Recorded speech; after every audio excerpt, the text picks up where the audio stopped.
Hello and welcome to BYJU'S IAS. Let's get started and look into the first article. The first article says last NDFB faction in Assam calls for truce. Let's understand what this issue is all about. Assam has many ethnic groups. They have been demanding autonomous regions on the basis of ethnic identity. One such group which has been asking for the autonomous region are the Bodos. They are living in the Brahmaputra Valley in the state of Assam. Their cause for autonomous region was supported by the All Bodo Students Union. What was the objective of this union? Basically, the ABSU under the leadership of Upendra emerged as a formidable force. What were they demanding? They were demanding for the inclusion of Bodo as an official language of Assam. They went on agitation, number of petitions were filed and the government was listening to their requests, and finally in the year 1982 their call was listened and then Bodo was recognized as an official language of Assam. So it took as many as 12 years for this language to be recognized in Assam as one of the official languages in Assam. This All Bodo Students Union also had a close camaraderie with the All Assam Students Union. Both these organizations were fighting against the infiltration by the Bangladeshi illegal immigrants. This is where in the year 1985 the All Assam Students Union entered into an agreement with the government of India and they came up with what is called as Assam Accord. There was a particular clause in the Assam Accord. This was basically about protecting the culture and identity of the Assamese people. This is where the All Bodo Students Union felt offensive. They took it as an offensive clause under the Assam Accord. Why? It spoke only about the Assamese culture, but it did not speak about the Bodo culture. So the camaraderie that they had, the friendship that they had and understanding that they had came to a lapse in this particular period. So what was once a close cooperation, now they had a brink in their relationship. As this happened over a period of time, there were peaceful protests by the All Bodo Students Union, but with time they started asking for an independent state away from Assam and a state of Bodoland, and this peaceful protest also turned violent as well. So the movement, which was very peaceful, became violent. It became an armed struggle. This is where it was led by a person called as Ranjan Daimari.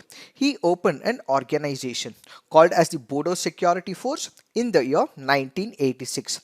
This eventually was renamed as the National Democratic Front of Bodoland. This was not only about the change in the process and the name, but the eventual structure as well. What exactly happened? The NDFB became a violent force. It started kidnapping people, it extorted people mercilessly, it started butchering people and killing, and all those people who were not in line with the objectives of this group were killed, or in case people were not ready to give money, there was extortion racket as well. So what was the objective of this National Democratic Front? The objective was to form a sovereign Bodoland state. They wanted a country which was away from India. They didn't want a state within India, but what they wanted to establish was a sovereign Bodoland away from the control of India. So the objective of this outfit was to secure a sovereign Bodoland in the areas north of river Brahmaputra. There were other Bodo groups as well. Let's take for example the Bodoland Liberation Tiger.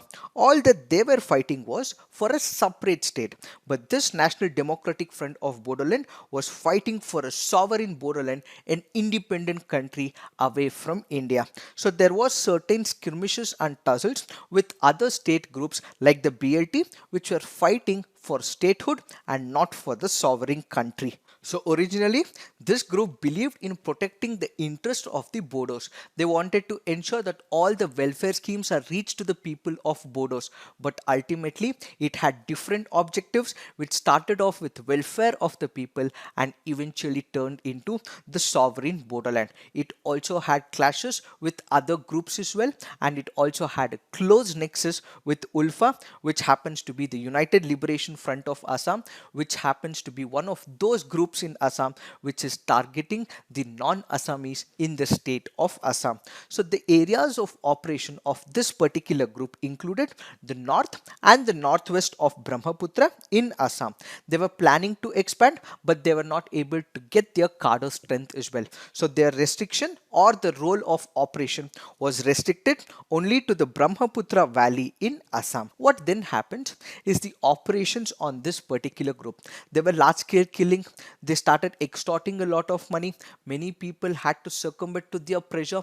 This is when the army started operations. The army came down heavily on this particular group in the 90s. They went on, and ultimately what they did, they forced these people to leave India. While these people left India, they were having a safe hideout in the state of Bhutan. So they were not killed, they were not brought into the law books, but what the army forced was they left India, but they were still operating from Bhutan. This is where there was an understanding between the Indian army and the army of Bhutan as well. And this particular operation that Indian army as well as the Bhutan army conducted is what is called as Operation All Clear. What is this Operation All Clear? This was a military operation undertaken by the Royal Bhutan Army against the forces of National Democratic Front of Bodoland, with constant pressure from the Indian Army on the Indian side and with constant pressure from the Army of Bhutan.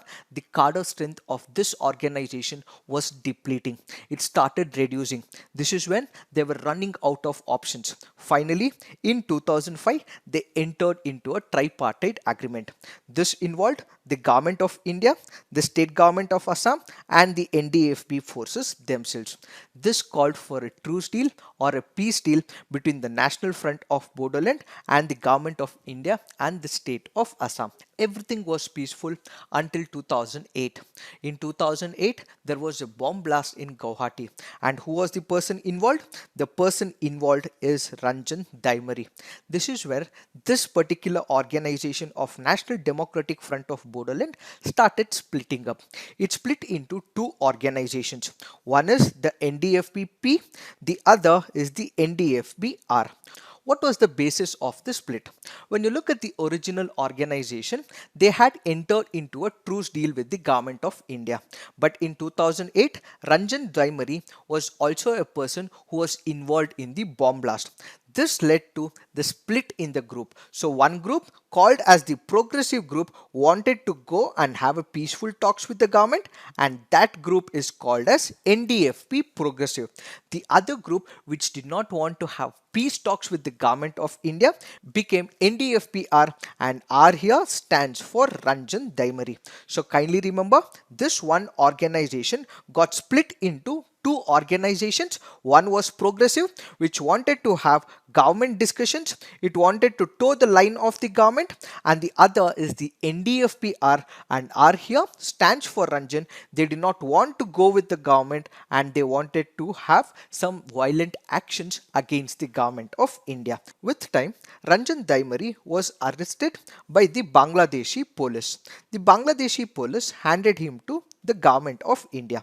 The government of India enforced a lot of pressure, and finally he let go his idea of sovereign state and he was released by the government of India in 2013. But within his group, there were certain people who wanted to not continue with the government but wanted to continue with their violent acts. One such group which wanted to continue with this violent act is what is called as NDFBS. What does S stands for? The S here stands for Songbijit. So all those people who did not want to support the peace talks and all those people who wanted to continue with their violent acts became a third splinter group called as the NDFBS. So remember this, the NDFB is already in line with the government. NDFBR came in line with the government, but the third organization NDFBS still does not want to have any peace talks but want to continue with their violent acts. With time, the Songbijit group further split and they formed another group in the year 2016 called as the People's Democratic Council of Karbi Longri. So this became what is called as PDCK. But this organization NDFBS was taken over by another person called as Saro Gaivra. So what is that we have to understand is that this group, the third group, which was not in talks with the government of India and which wanted to have violent actions continued against the government of India for an independent borderland, is now in line with the government of India. So this is what is the present context. So the present context says the central and the Assam government and the NDFB Sarovara fraction all signed a tripartite agreement to ensure that there is peace in the Assam. So basically what it meant was that they would shun away violence, come to overground and join the peace process with the government of India as well as with the state government. What this leads to is enforcement of the government authority and also peace being embraced by the people of Assam. This group in the past had went to large scale killing, had butchered people, extorted money and had also kidnapped people as well. With this group now in truce deal with the government of India, it leaves Assam with only few groups, and these groups involves the Ulfa. It also includes the Kamtapur Liberation Organization and a few pockets of PDCK. So what this means is that peace will be guaranteed with the stamping authority of Government of India going forward. It is this that we have to understand with respect to this article. Now let's look into the next article. This article here is speaking about the National Population Register. What is the National Population Register? This will be a database, or it will be a register of who the usual residents of the country are. Who is the usual resident of the country? A usual resident is defined for the purpose of this National Population Registry, where that person who has been residing in that local area for about 6 months or he is planning to live in India for the next coming 6 months is a person who is called as usual resident. So who is a usual resident? It is that person who is residing in that local area for about 6 months or more, or a person who intends to stay in that particular area for the next 6 months. So this NPR will make a registry or a documentation or a database of who the usual residents are under one single database. This will contain information from the local level, district level, state level as well as the national level, which has been given the permissions under the Citizenship Act of 1955. The process of updating this NPR is given to the Registrar General of India, which is housed under the Ministry of Home Affairs. So kindly remember, this exercise will be undertaken by the Registrar General of India. What information will be collected under the National Population Register? The objective of this NPR is to create a database. So this database will have demographic particulars. What are these things? It will include the name, the relationship to the head of the household, father's name, mother's name, spouse's name, sex, date of birth, marital status, place of birth, nationality, present address of this usual residence, duration of stay at present address, permanent residential address, occupation and educational qualification. But what is the present context speaking about? Majority of the states are unhappy when they are questioning that particular person about the place of birth of their parents. This is where the Registrar General of India and the Home Ministry had a conference yesterday. What was the conference all about? They wanted to discuss about the modalities or the structure or the way how this NPR has to be implemented. Many state governments, as we discussed, had objected to these new fields, particularly about the place of birth of their parents. Why were they unhappy? Because majority of the persons will have no idea where their parents are born.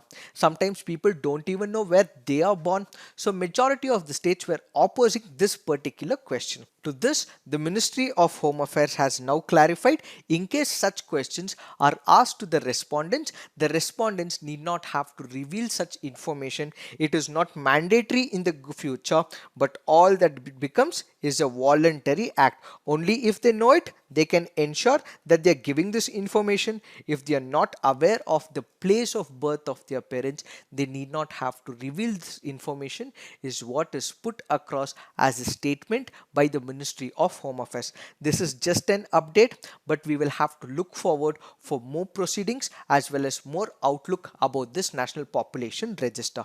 Now let's look into the next article. This article here is speaking about mercy petition. So kindly look into this mercy petition video on December 2nd, 2019 under the first topic, Delhi government rejects mercy petition in Nirbhaya case, where we have explained detailedly about what this mercy petition is all about. Now let's look into the next article. This article here is speaking about death sentences that was awarded in the Indian judicial system for the year 2019. What is the context? The National Law University Delhi releases one of the reports called as the death penalty in India and annual statistics under its project called as Project 39A. What is this Project 39A that is undertaken by the National Law University in Delhi? Basically, this will understand the Indian criminal justice system. Are the perpetrators of crime brought under the law books? Are the victims given justice? What is the number of years it takes to provide justice? What the legal aid is doing? Are they provided on time? Is justice delivered on time? What are the incidents of torture, death penalty and mental health setup of these prisoners in prison? All information will be collected under this Project 39A by the National Law University in Delhi. This was conducting this informational trial and they have come up with certain statistical evidences. What are these statistical evidences? According to this report, higher number of deaths awarded in India in recent years relate to the case of sexual offences. Let's look at the statistics. In the year 2019, there were about 102 death penalty that was imposed by the lower courts. Kindly remember, this imposition of death penalty was given by the lower courts in India, and this was about 102 in the year 2019. It was about 162 in 2018. It was about 108 in the year 2017 and about 150 in the year 2016. But what we have to understand here is about 54 cases out of this 1 or 2 death penalty cases belong to those people who had committed murder involving the sexual offences, which means 53% of the cases was to deal with death penalty imposed because of sexual offences.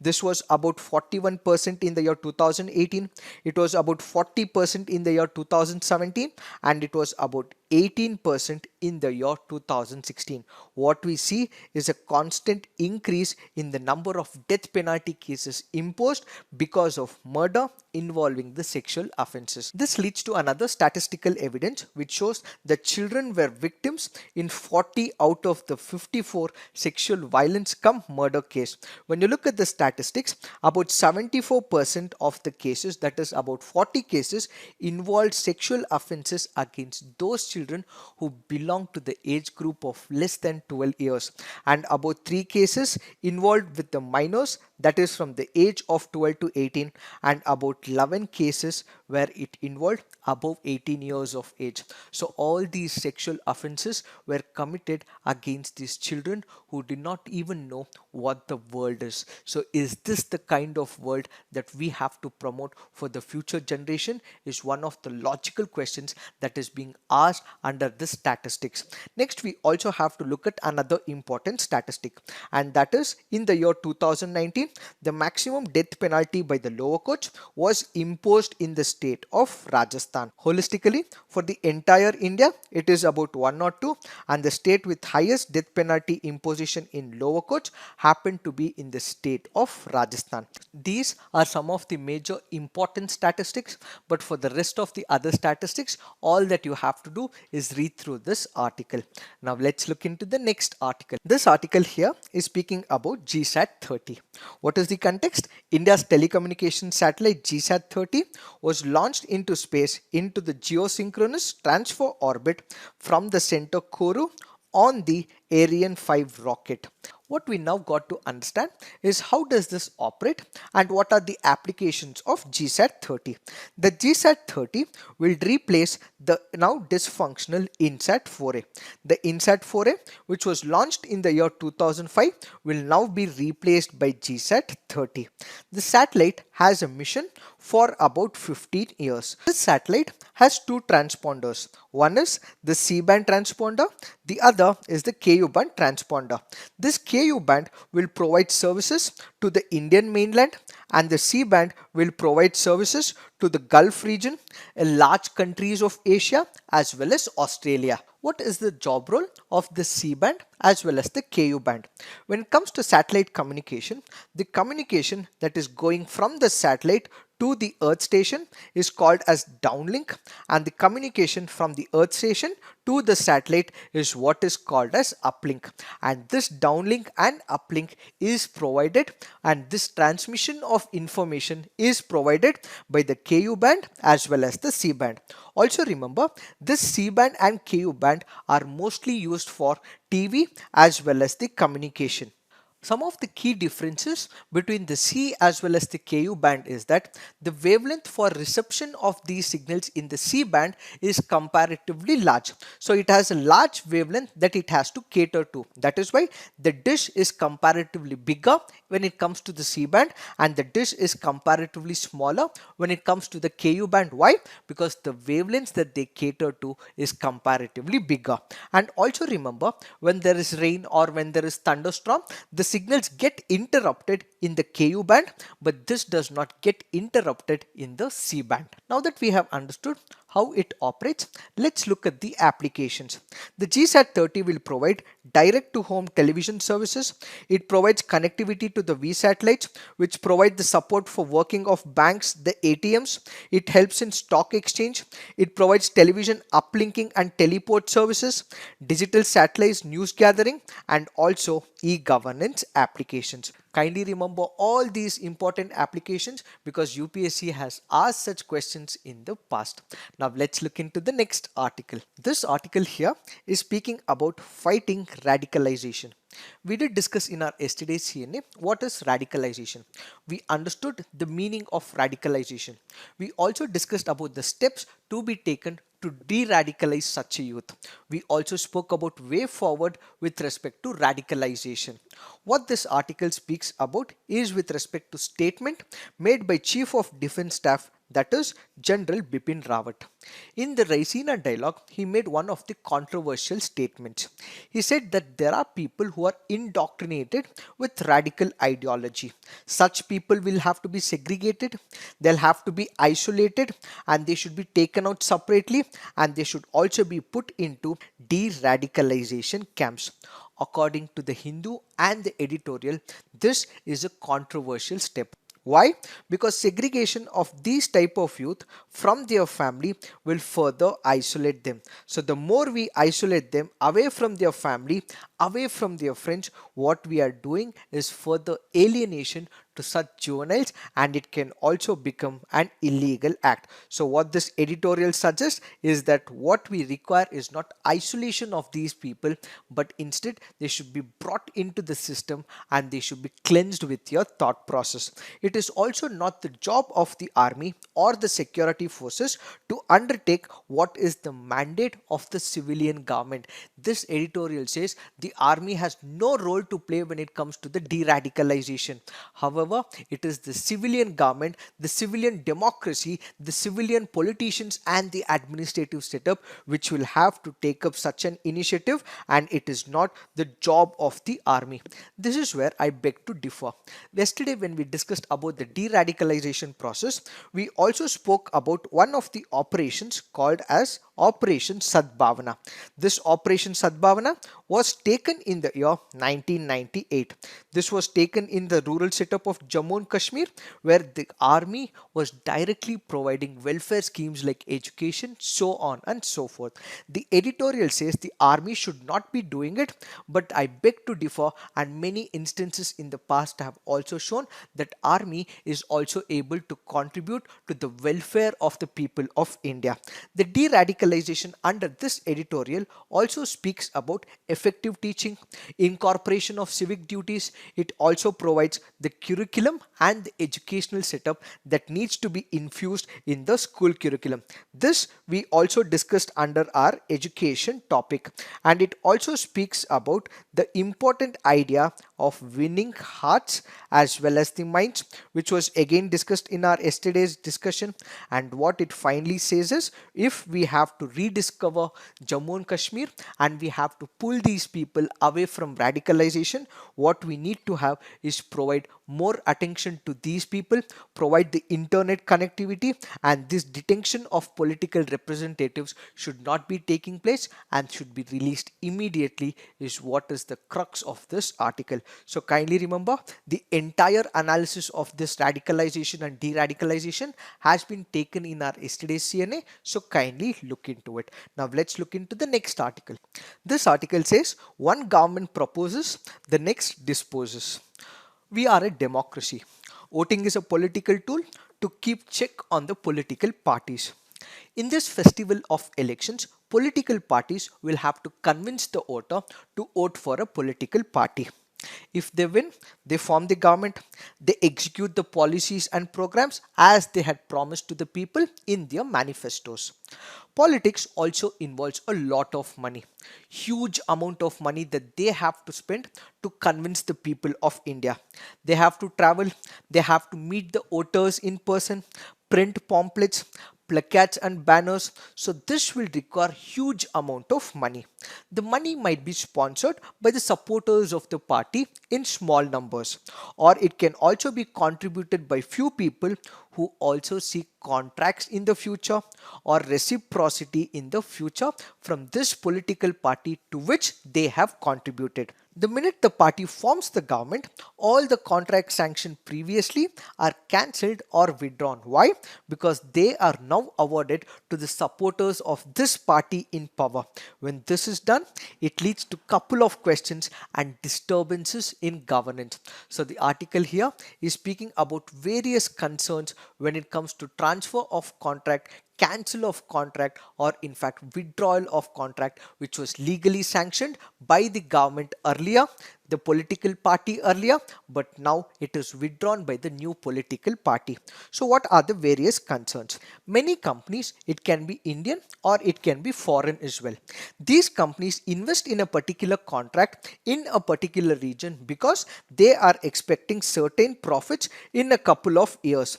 But when this contract is suddenly withdrawn or it is cancelled, what it leads to is a lot of losses to this particular company. So what will happen in the future? Whenever there is a company which is planning to invest in the near future, they wouldn't want to invest in this particular region with an apprehension that the government or the political party which is going to come in the future will not continue with the policies, and as a result there is no investment to the state, and as a result the government currently lacks the taxation power. So what happens under this is, investment is made, that is when the taxes are collected. It is this tax that is collected by the government which is used for all the social schemes and programs.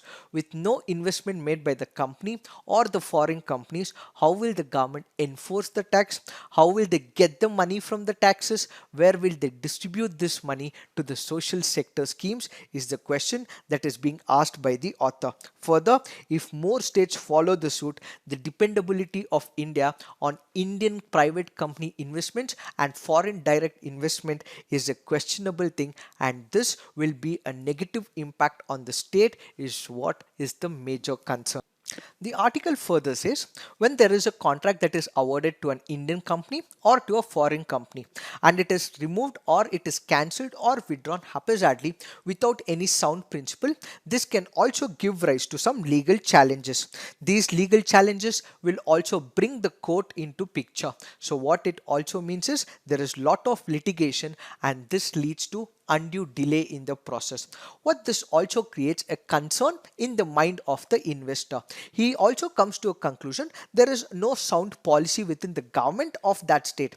There is information which is hidden. There is no accountability and transparency, and contracts are not pushed from one government to the next government, so there is no continuity. So why would this person want to invest in a state where there is no continuity, or there can be withdrawal of this contract in the future? So ultimately this will lead to the first conclusion that there would be a drop in the investment, as there is trust factor which is deficit under this particular context. The second factor that any company or an organization which wants to invest in a particular state is what it looks for the environment in that particular state, which means, is this particular state good for ease of doing business?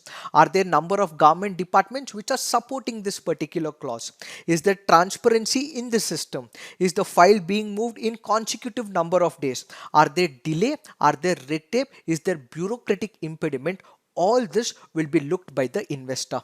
The minute there is a raise of red tape and there are hindrances posed by this government officers, this leads to a conclusion that the commercial environment is not present in the state, and ultimately there is drop in the investment. So the idea being that commercial environment has to be provided by the state, which also means the ease of doing business will have to be supported by the government, which is also another important factor.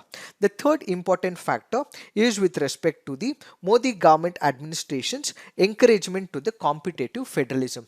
What do we mean by it? Let's say, for example, there is state of Maharashtra, there is state of Gujarat, or state of West Bengal.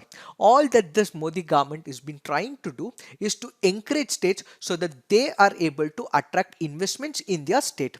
If they are able to attract, they are also given incentives in the future, and they'll also have better ranking. So this better ranking will give an idea to the investor that we will have to head towards West Bengal, we will have to head towards Maharashtra, because the ease of doing business has been established by this particular state and they are up in the ranking as well.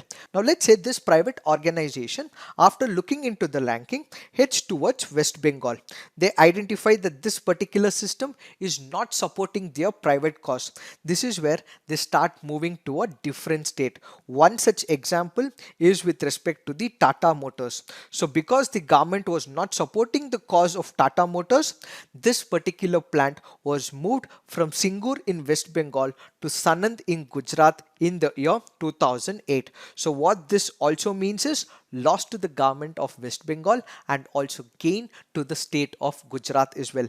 What this leads to is that the state governments will have to lure and attract and induce private investors to come to their state and invest in their state, and also continue the sustainability of this project. If this drops over a period of time, it also means that this particular private company can shift its basis to another state as well. What is the way forward?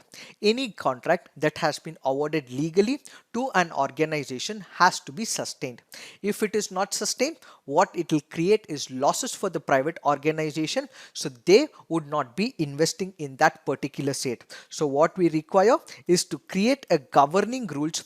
Red tape has to be reduced, and at the same time all the stakeholders who are into this particular project, their views will also have to be considered. It should not be a unilateral state action, but it should also mean stakeholder approach, where the inputs of this private organization should also be considered, and an outside audit of this particular contract, whether it is right or wrong.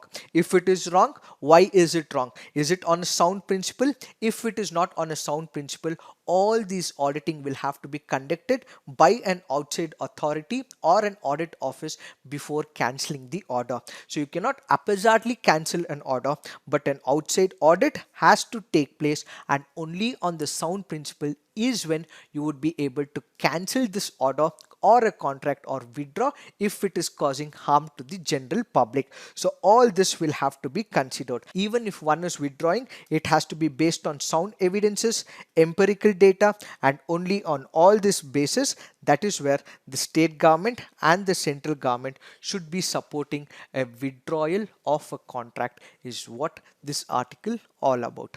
Now let's look into some of the prelims practice questions.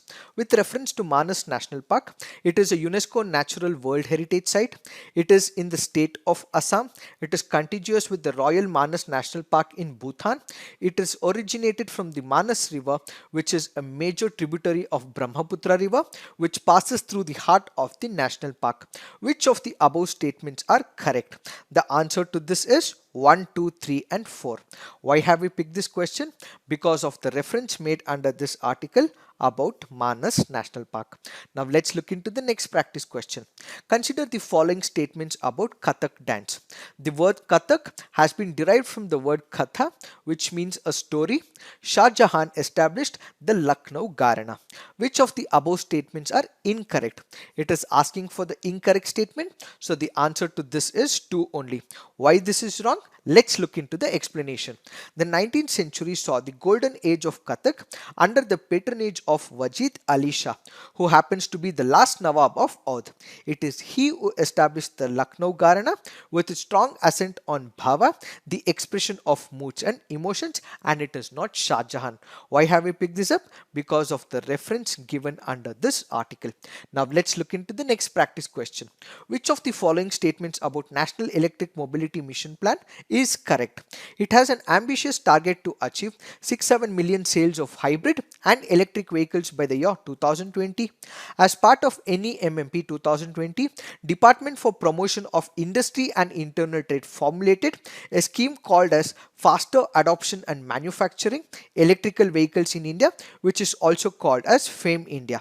Which of the statements are correct? The answer to this is 1 only. Why? Because it is not the Department of Promotion of Industry, but instead it is the Department of Heavy Industry which formulated this scheme. Why have we taken this up? Because of the reference given under this article. Now let's look into the next practice question. Which of the following grasslands are correctly matched? Brazil, Campos; Argentina, Pampas; Venezuela, Llanos. Options: it includes 1 and 2 only, 2 and 3, 1 and 3, 1, 2 and 3. The answer to this is all the options are right, and that is why it is D, 1, 2 and 3. Let's look into the map for the same. You have the Campos in the Brazil region, which is present in the southern part. Then you have the Pampas in Argentina, and then you also have the Llanos in Venezuela. Now let's look into the next practice question. The price of any currency in international market is decided by World Bank, demand for goods services provided by the country concerned, stability of the government of the concerned country, economic potential of the country in question. Which of the above statements given are correct? The answer to this is 2 and 3 only. Why? Because it depends on the demand for goods and services as provided by the country and also the stability of the government in that region. Now let's look into the mains practice question. Will the peace pact between the government and National Democratic Front of Bodoland bring an end to the demand for the sovereign state and statehood in Assam? Examine. Newly elected governments have the right to review potentially unjust contracts and projects based on sound principles and not on the basis of political affiliations. Discuss the impact on economy due to abrupt cancellation of contracts. So please write all your answers on the comment section so that you guys can have a peer review and also come up with constructive criticism in case of any. So this is it for today. Thank you for watching. All the best.